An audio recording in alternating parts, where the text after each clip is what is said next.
علامہ رومی رحمۃ اللہ علیہ نے ایک چینٹی کا واقعہ لکھا، فرماتے ہیں کہ بود مورے ہوس کے داس کا بارسد، ایک چھوٹی سی چینٹی کے دل میں آرزو پیدا ہوئی، تمنا پیدا ہوئی کہ میں جاؤں مطاف میں گھوموں، حاجیوں کے پاؤں میں کچلی جاؤں۔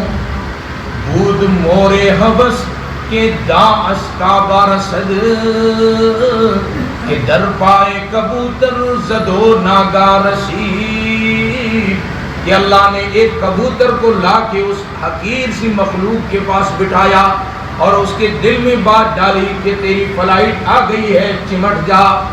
وہ پاؤں کو چمٹ گئی اور کبوتر نے اڑنا شروع کر دیا، صحراؤں کو دریاؤں کو عبور کرتا ہوا سیدھا مطاف میں پہنچا۔ اللہ نے اس حقیر سی مخلوق کے دل میں بات ڈالی، تیری منزل عشق آ گئی ہے، اس کا پاؤں چھوڑ دے، اتر جائیں۔ تو جب وہ نوازنے پہ آتا ہے تو چینٹی جیسی حقیر سی مخلوق کو بھی اپنے گھر بلا لیتا ہے۔